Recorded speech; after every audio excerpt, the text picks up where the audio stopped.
In part 2 of this one-part series, we looked in general at the poorly titled PragerU video, What's a Greater Leap of Faith, God or the Multiverse? In this video, we're going to get into the specifics because avoiding the specifics is one of the main ways religious folks argue their various points and try to seem reasonable when they are anything but. Our PragerU scientist, Brian Keating, formerly of the Keating Five, I believe, begins by saying that those who have a religious faith have an answer for how the universe came to be, while atheists do not. And their answer is, can you guess? Yep, it's God. As detailed in my previous video, this answer, God, is simply an admission of believing in magic and a magical being who can do anything. And he can do that anything in ways that we cannot comprehend or explain. But how then is God an answer to our science friend Brian when that answer is neither comprehensible nor able to give us any real explanation of just how exactly everything came to be? The video makes me think that if Dr. Brian had been born Isaac Newton back in 1642 or 43, depending on which calendar you prefer, we would still be without a theory of gravity. Dr. Bri would have simply said that God was causing everything to fall to the earth, and that would be it. Instead, Newton actually did that difficult, bothersome, hard, worky, sciencey kind of stuff and formulated an actual answer. One that can be demonstrated and repeated. One that gives us actionable knowledge which enables us to harness the power of that knowledge to do all kinds of things which benefit us. From structural engineering to landing a man on the moon. Saying you believe in magic and a magical being is no answer at all. We literally know nothing more about how everything came to be by saying that God did it. In what way exactly is knowing nothing more an answer, Dr. Bri? God is not an answer. God is nothing but a placeholder for all the information which is missing. Bri, the other Bri, doesn't seem to know the difference between an answer and an hypothesis. And he really should if he wants to be taken as a credible scientist. Not that there's any money in that among the faithful. Sorry, name bro. The truth is, and Dr. Bri doesn't really want you to know this or be associated with it, but believers in the God of Abraham do have an explanation that goes beyond God did it. They have a very detailed explanation of how the universe came to be, and that detailed explanation is contained in the very first few chapters of their holy book.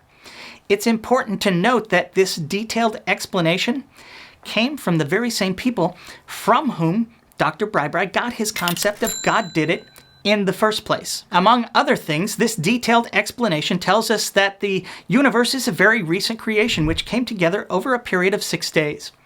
This highly detailed God did it explanation, as outlined in the book of Genesis, also tells us that man is a very recent creation and that death itself is something very new to this world.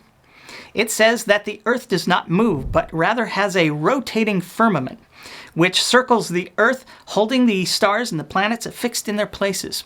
This is the explanation Christendom was clinging to while Galileo was muttering before the Inquisition under his breath, and yet it moves.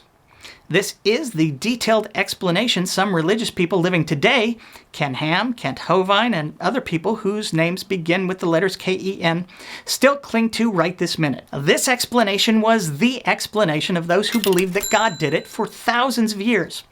And it was the explanation said to be given by the very God who supposedly did it.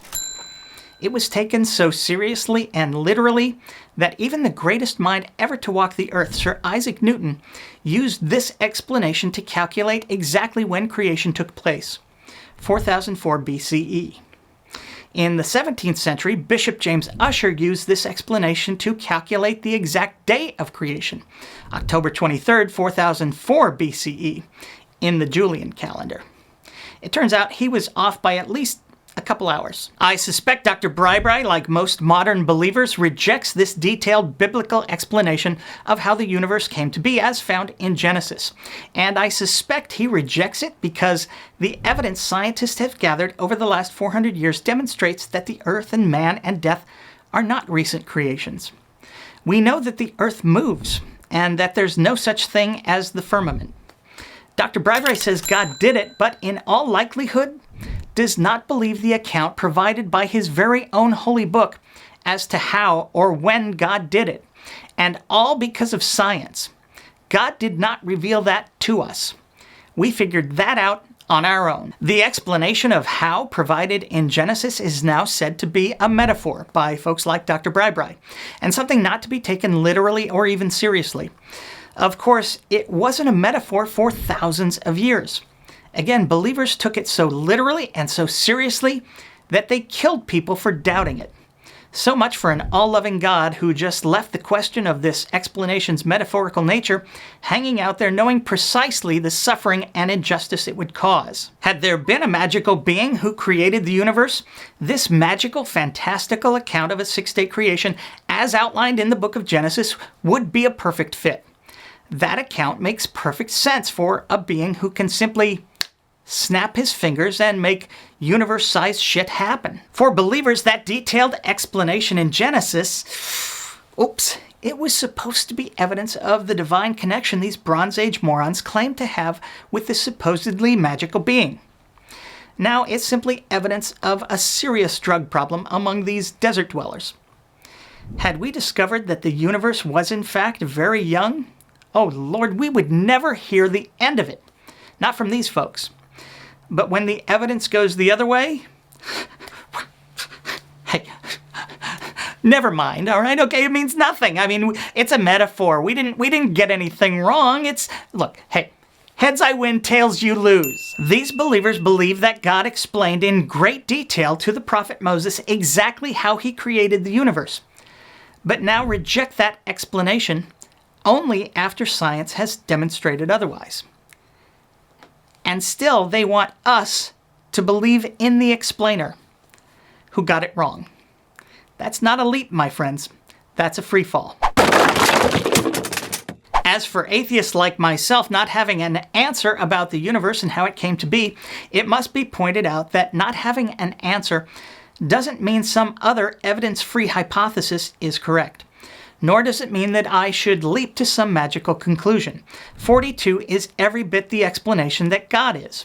I even have overwhelming evidence for the existence of 42. But I reject that answer as well, because an answer which explains nothing is not an answer. It's a leap. I would hope that a scientist like Dr. Bri would understand that, but there is not a lot of understanding going on there at PragerU. Their curriculum is now made up almost exclusively of leaping and bounding, as they train in earnest for the 2018 mental gymnastics. Go Devils!